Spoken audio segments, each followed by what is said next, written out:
오택동 사상과 중국혁명 제5장 신민주주의론.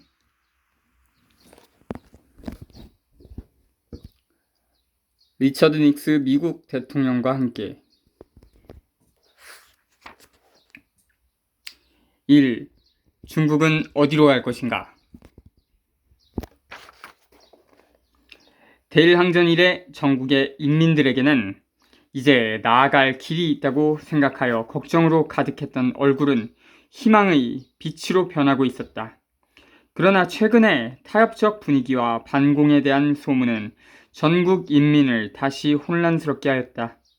특히 문화인들과 청년 학생들은 민감하게 이 점을 제일 먼저 느끼고 어떻게 할 것인가, 중국은 어디로 갈 것인가 하는 등의 문제를 제시하기 시작했다.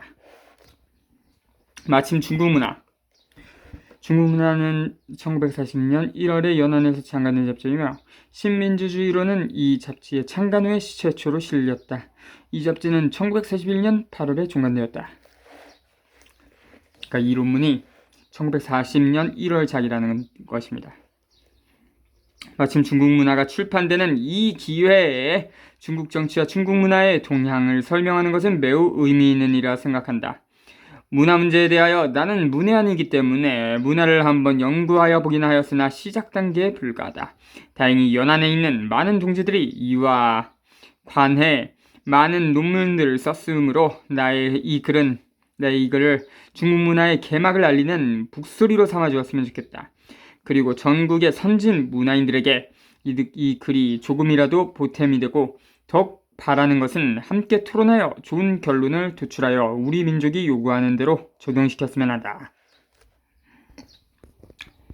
과학적 태도란 실사구시를 말하는 것으로서 자기는 옳다고 마음대로 한다거나 스스로 다른 사람들을 가르칠 수 있다는 생각으로는 문제를 해결할 수 없으며 오히려 우리 민족에게 어려움만 더해줄 것이다. 오직 과학적인 태도와 책임정신만이 우리 민족을 해방의 길로 인도할 수 있을 것이다. 진리는 오직 하나뿐이다. 그렇다면 궁극적인 진리는 무엇인가? 이것은 주관적인 과장에 의해서 아니라 객관적인 실천에 의하여 결정되는 것이다. 오로지 수많은 인민의 혁명적 실천만이 그 진리를 검증하는 척도가 될 수 있다. 이것은 나의 중국 문화를 출판하는 데 있어서 우리가 가져야 할 태도라고 생각한다. 2. 우리는 신중국을 창건하려 한다. 우리 공산주의자들은 여러 해 동안 중국의 정치혁명과 경제혁명을 위하여 투쟁하여 왔을 뿐만 아니라 중국의 문화혁명을 위하여 투쟁하여 왔다. 이러한 모든 활동의 목적은 중화민족이 신사회와 신국가를 건설하려는 데 그 목적이 있다. 이런 신사회와 신국가에는 신정치, 신경제가 있을 뿐만 아니라 신문화도 있다. 다시 말하면 우리는 정치적으로 억압을 당하며 경제적으로 착취를 당하고 있는 중국을 정치적으로 자유로우며 경제적으로 변형한 중국으로 전환시켜야 할 뿐만 아니라 군문화의 지배로 인하여 낙후된 중국을 신문화의 지배로서 선진문명 중국으로 전환시키는 것을 의미한다. 한마디로 말하면 우리는 신중국을 창건해야 한다는 것이다.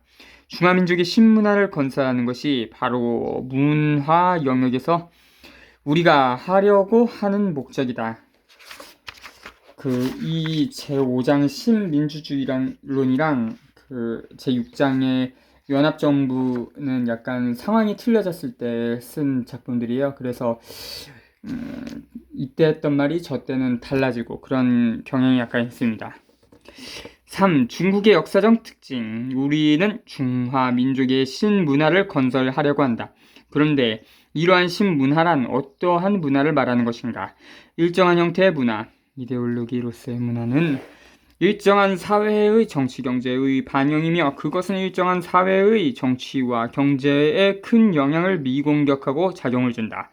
그리고 경제는 이러한 문화의 토대이며 정치는 경제의 집중 표현이다. 이것은 문화와 정치 경제와의 관계 및 정치와 경제와의 관계에 대한 우리의 기본적 입장이다. 정치는 경제의 집중적 표현이다 라는 말은 레닌 전집 노동조합에 관하여 시국 및 트로츠키 부하린의 오류에 관하여 참조. 그러므로 일정한 형태의 정치와 경제가 먼저 그 일정한 형태의 문화를 결정하며 그 다음에야 그 일정한 형태의 문화가 다시 일정한 형태의 정치와 경제에 영향을 주며 작용을 하게 된다.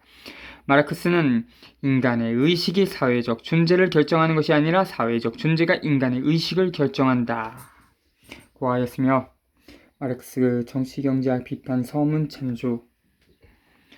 철학자들은 여러 가지로 세계를 설명하고 있지만 중요한 것은 세계를 개조하는 데 있다고 하였다. 마르크스 포예르바하론 제11장 참조. 엥겔스 포예르바하와 독일 고전 철학의 종결 부록 참조.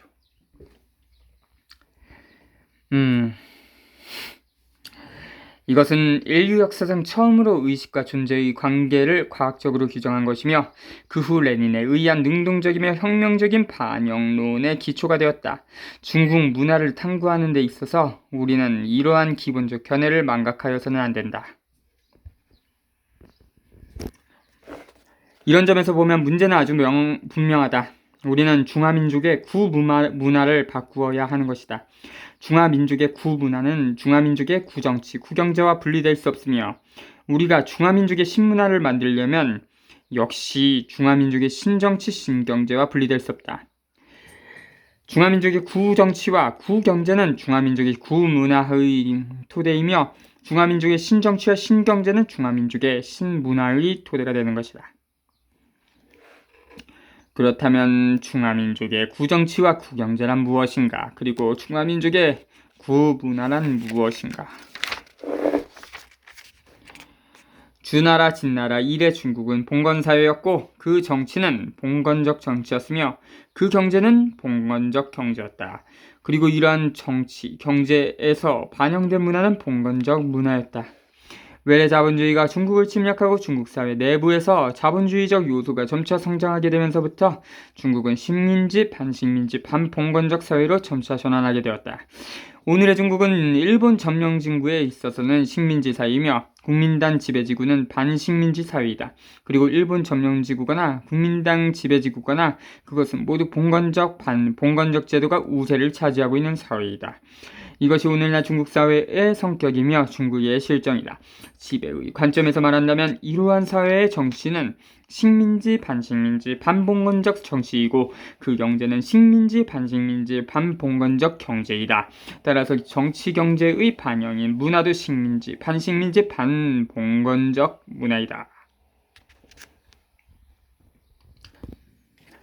이러한 지배적인 정치, 경제 및 문화 형태가 바로 우리 혁명의 대상이다. 우리가 바꾸려는 것이 바로 이러한 식민지, 반식민지, 반봉건적인 구정치와 구경제이다. 이러한 구정치, 구경제에 기초하고 있는 것이 구문화이다. 따라서 우리가 건설을 하려는 것은 이와 상대되는 중화민족의 신정치, 신경제 및 신문화이다.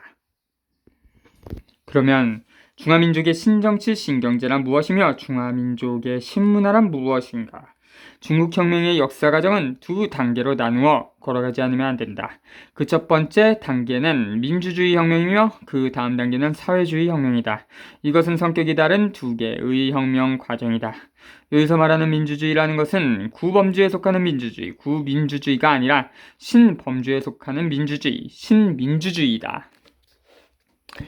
그러므로 중화민족의 신정치라는 것은 신민주주의의 정치이며 중화민족의 신경제라는 것은 신민주주의의 경제이며 중화민족의 신문화라는 것은 신민주주의의 문화라고 말할 수 있다.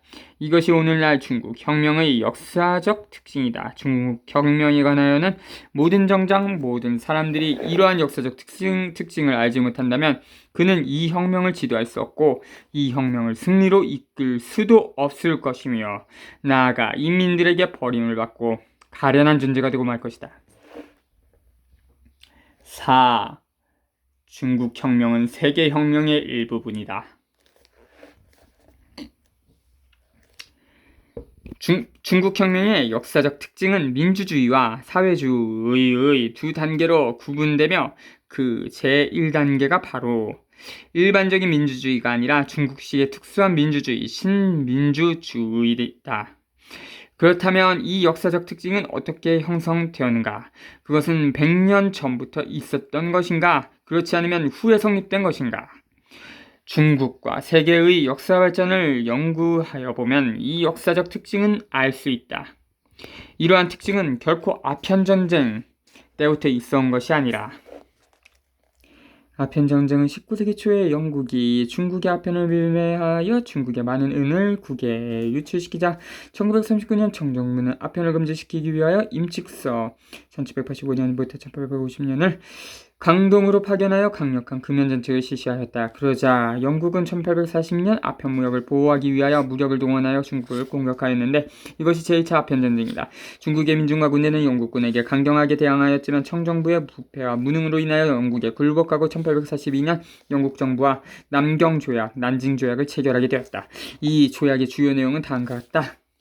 1. 홍콩을 할양하고 2. 영국의 거액의 배상을 지불하며 3. 상해, 복주, 함은, 영파, 광주를 통상항으로 개항하고 중국에서 영국 상인이 수입은 수출하는 상품에 대한 관세율은 중영 쌍방이 공동으로 협의 결정한다. 모택동 산재 일본 제국주의를 반대하는 전술에 대하여 참조. 이 각주를 읽으니까 영국이 완전 해적 같네요. 해적. 아편전쟁 때부터 있어온 것이 아니라 제1차 제국주의 세계대전과 러시아 10월 혁명 이후에 형성되었다는 것을 알 수 있다. 우리는 지금부터 그 형성 과정을 연구하여 보기로 하자. 중국 사회의 성격이 반식민지, 반봉건적이라는 것은 중국 혁명을 두 단계로 구분하지 않을 수 없도록 규정짓고 있다는 것은 아주 명백한 사실이다. 제1단계는 식민지, 반식민지, 반봉건적 사회 형태를 독립적인 민주주의 사회로 전환시키는 것이다. 제2단계는 혁명을 발전시켜 사회주의 사회를 창건하는 것이다. 현재의 중국 혁명은 제1단계에 있다. 제1단계의 시작은 이미 1840년의 아편전쟁 때부터 중국 사회가 봉건사회로부터 반식민지, 반봉건적 사회로 전환되면서부터 시작되었다.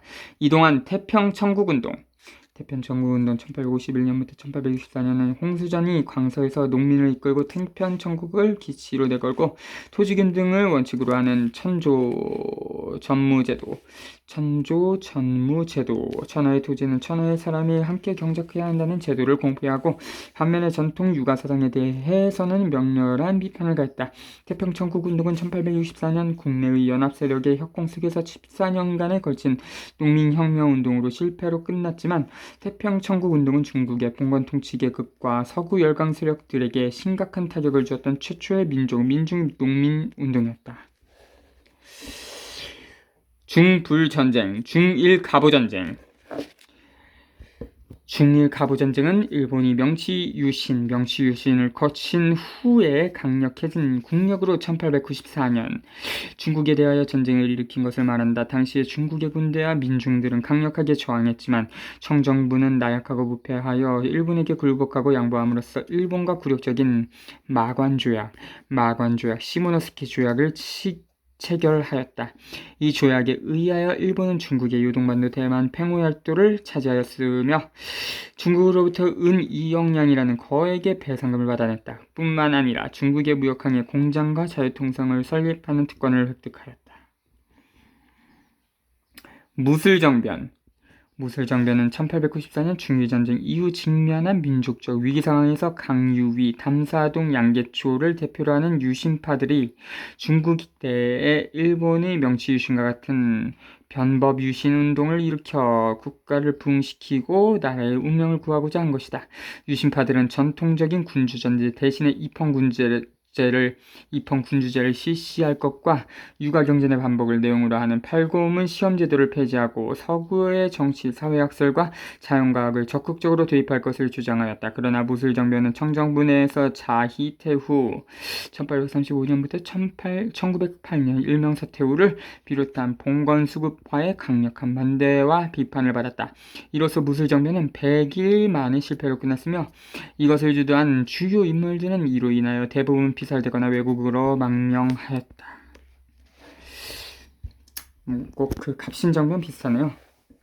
신해혁명 신혁명은 1911년 손문이 중심이 되어 끊임없이 고조되는 반제 반봉건 투쟁 속에서 중국의 민족 자산 계급이 자산 계급 혁명을 일으키게 되었는데 이것이 바로 신의 혁명이다. 손중산은 1905년 일본에서 중국 최초의 자산 계급 정당인 동맹회 신의 혁명 이후 국민당으로 개편을 창선하여 만주적 통치 세력을 추출, 한족 정권 수립, 민주공화국 건설, 토지의 균등화라는 민주주의 혁명 강령을 제기하였다. 후에 손진사는 동맹회의 강령을 민족, 민권, 민생, 삼민주의로 개괄하여 중국의 자산계급 공화국을 건립하고자 하였다. 오사운동은 1919년 5월 4일 중국에서 철저한 반제, 반봉건의 기치 아래 일으킨 혁명운동이다.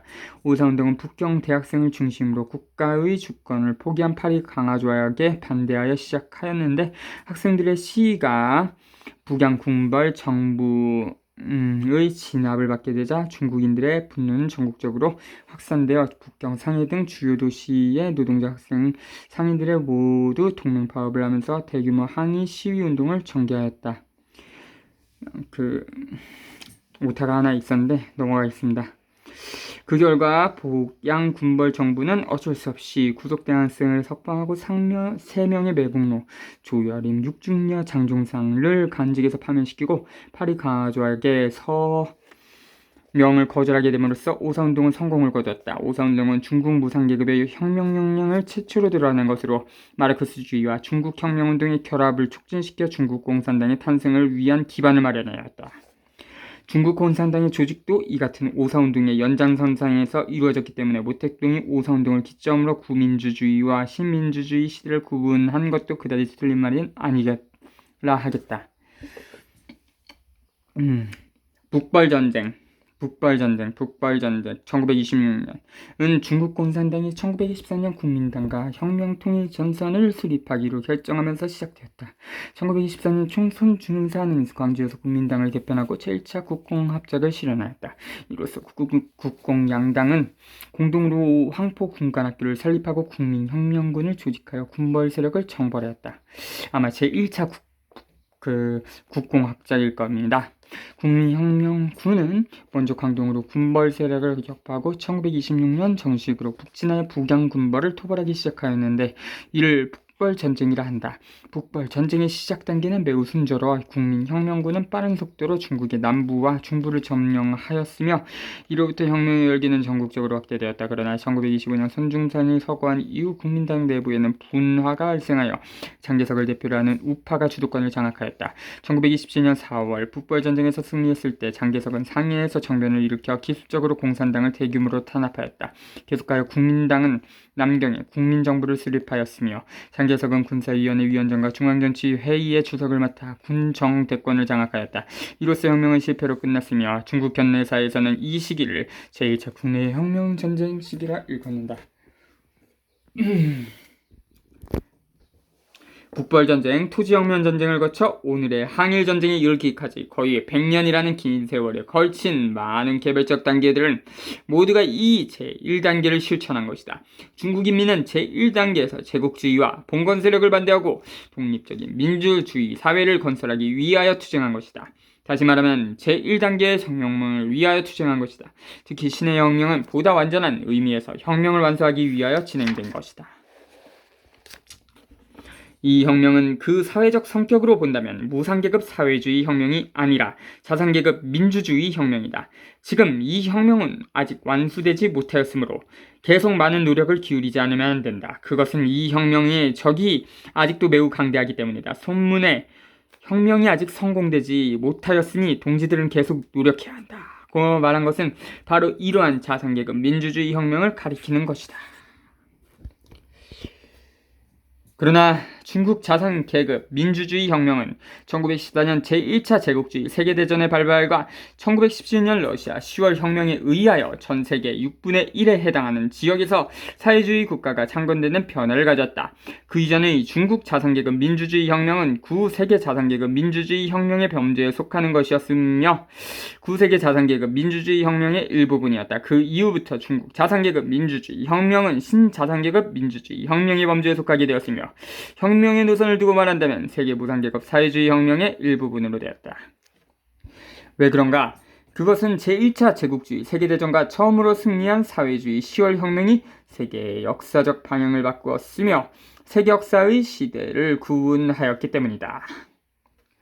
영화 중에 그 1917이라는 영화가 있죠. 제1차 세계대전이라는 그 시대를 배경으로 한 전쟁 영화인데 1917년에는 역시 러시아 혁명도 있었죠. 소비에트 공화국이 생기게 되는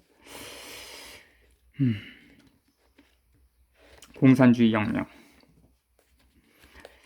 세계 자본주의 전선이 이미 지구의 한 부분에서 전 세계의 6분의 1의 땅을 차지하고 있다. 붕괴되었으며 그 나머지 부분에서도 그 부패성이 충분히 나타나고 있는 아직 남아있는 이러한 자본주의 부분들도 식민지 반식민지에 한층 의존하지 않고서는 살아갈 수 없는 시대가 되었다. 한 사회주의 국가가 이미 창건되었으며 사회주의 국가가 모든 식민지 반식민지의 해방운동을 지원하기 위하여 선포한 시대에 있어서 각 자본주의 무상계급은 사회제국주의나 사회민주당의 영향에서 해방되어 식민지, 반식민지 해방운동을 지원할 것을 선포한 시대이다. 이러한 시대에 있어서 만일 어떠한 식민지, 반식민지 국가에서든지 제국주의를 반대하는 국제자산계급을 반대하며 국제자본주의를 반대하는 혁명이 일어난다면 이것은 국제자산계급을 반대하는 것이고 국제자본주의 혁명을 반대하는 것으로 이는 세계 자산계급 민주주의 혁명의 범주에 속하는 것이 아니라 신범주에 속하는 것이다. 이것은 구자산계급과 자본주의적 세계혁명의 일부분이 아니라 신세계혁명의 일부분, 무상계급, 사회주의 혁명의 일부분이다. 식민지, 반식민지에서 나타난 이러한 혁명은 세계자본주의 반혁명전선의 동맹군이 아니라 세계사회주의 혁명전선의 동맹군으로 전환되었음을 의미한다. 이러한 식민지, 반식민지 혁명의 제1단계, 그 첫 단계는 그 사회적 성격으로 볼 때 기본적으로 여전히 자산계급 민주주의며 자본주의의 발전을 위한 것이지만 이러한 혁명은 이미 구자산계급에 의하여 영도되는 자본주의 사회 및 자산계급 독재의 국가를 창건하는 것을 목적으로 하는 혁명이 아니라 신무상계급에 의하여 영도되는 제1단계로서 신민주주의 사회와 각 혁명계급의 연합 진정의 국가 건립을 목적으로 하는 혁명이다. 그러므로 이러한 혁명은 사회주의 발전을 위하여 길을 열어주는 것이다. 이러한 혁명은 그 진행 과정에서 상대의 상황과 동맹군의 변화로 인하여 다시 몇 단계로 나누어지지만 그 기본적 성격은 변하지 않는다. 이러한 혁명은 제국주의를 철저히 공격하는 것이기 때문에 제국주의는 이것을 허용하지 않고 반대한다. 그러나 사회주의는 이러한 혁명을 허용하는 것은 물론이고 사회주의 국가와 사회주의 국제 무산계급은 이 혁명을 지원한다.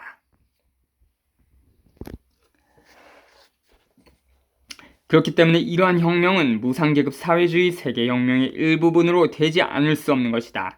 중국 혁명은 세계혁명의 일부분이다라는 이 명제는 1924년부터 1927년의 중국 제1차 대혁명 시기에 이미 제시된 것이다.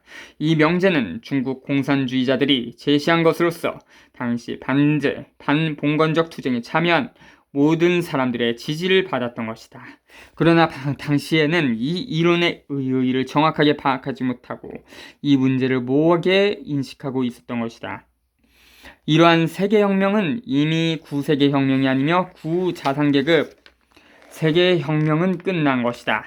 이것은 신세계혁명이며 사회주의 세계혁명이며 구자산계급 혁명의 일부분이 아니라 신사회주의 혁명의 일부분이다. 이것은 변화이며 세계 역사나 중국 역사에서 찾아볼 수 없었던 큰 변화이다. 중국 공산주의자들이 제시한 이 명제는 스탈린의 이론에 근거한 것이다.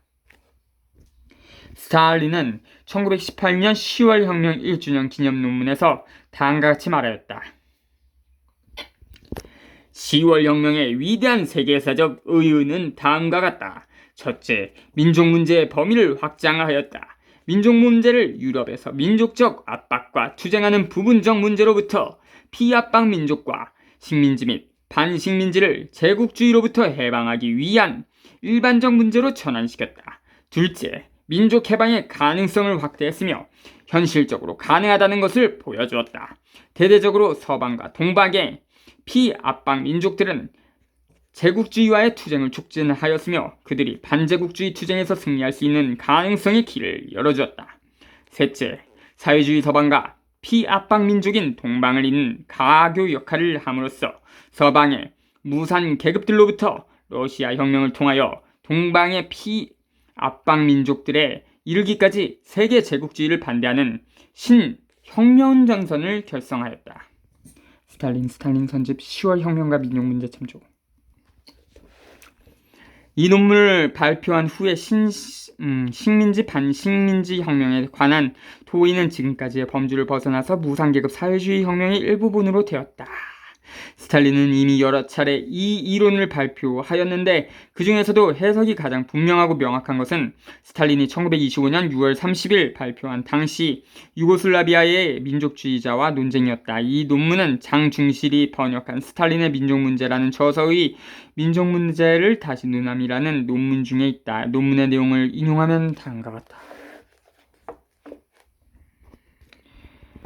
세미치는 스탈린이 1912년 말에 쓴 소책자 마르크스주의와 민족문제 중에 한 구절을 인용하고 있다.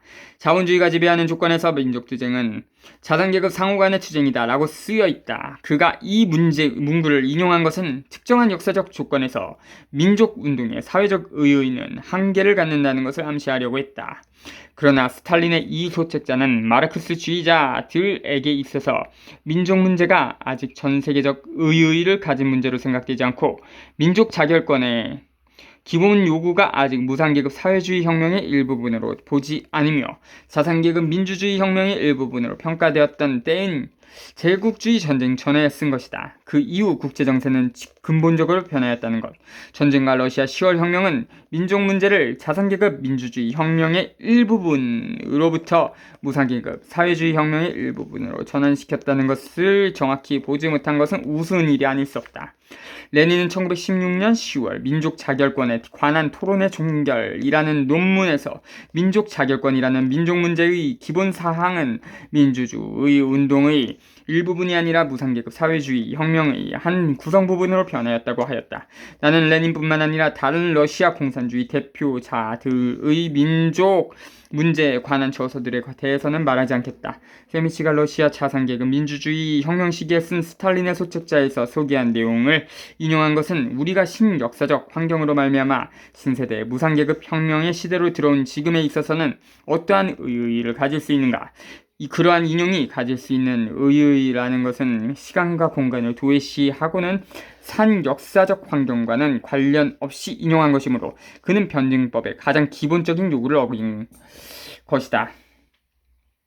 다시 말하면 그것은 어떤 역사적 환경에서는 옳았던 것이 다른 역사적 환경에 있어서는 옳지 못한 것으로 될 수 있다는 것을 전혀 고려하지 않았다는 것이다. 따라서 우리는 두 종류의 세계혁명이 있다는 것을 알 수 있다. 그 첫째는 자산계급과 자본주의, 범주에 속하는 세계혁명이다. 이러한 세계혁명의 시기는 이미 지나갔다. 1914년 제1차 제국주의 세계대전 발발과 특히 1917년 러시아 10월 혁명으로 종결되었다. 그 후부터는 두 번째 종류의 세계혁명, 무상계급 사회주의 혁명이 시작되었다. 무상계급 사회주의 혁명은 자본주의 국가의 무상계급을 그 주력군으로 하며 식민지, 반식민지의 피압박 민족을 동맹군으로 한다. 피압박 민족 중에서 혁명에 참여한 계급, 정당, 개인들이 어떠한 계급, 정당, 개인을 불문하고 그들이 의식이나 주관적 견해와 관계없이 오직 제국주의를 반대하기만 한다면 그들의 혁명은 무상계급 사회주의 세계혁명의 일부분이며 그들은 무상계급 사회주의 세계혁명의 동맹군이 된다. 중국 혁명은 오늘에 와서 그 의의가 한층 커졌다. 오늘날 자본주의의 경제적 공황과 정치적 위기로 말미암아 세계가 제2차 제국주의 세계대전으로 돌입되고 러시아가 사회주의로부터 공산주의로 전환되는 과도기에 있다. 러시아는 전 세계 무상계급과 피압박 민족이 제국주의 전쟁에 반대하고 자본주의 반동을 타도하는 것을 적극 지원하고 이끌고 있다. 자본주의 국가들의 무상계급이 자본주의를 타도하고 사회주의를 실현시키고 있는 이 시기에 중국의 무상계급, 농민계급, 지식인과 그 밖의 소자산계급들이 중국 공산당의 영도 아래 독립적인 정치 역량을 형성하고 있는 때이다. 오늘날 이러한 시대적 상황 속에 있는 우리로서는 중국 혁명의 세계사적 의의를 더욱 확대시켜야 하지 않겠는가? 나는 당연히 그렇게 하여야 한다고 생각한다. 중국혁명은 세계혁명의 중요한 일부분이다.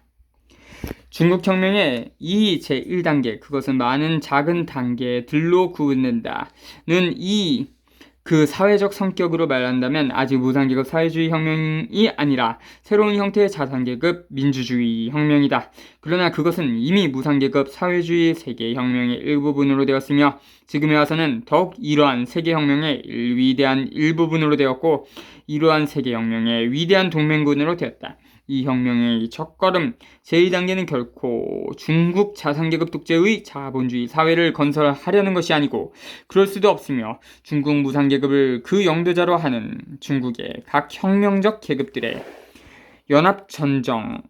연합전정의 신민주주의 사회를 건설하자는 것이다.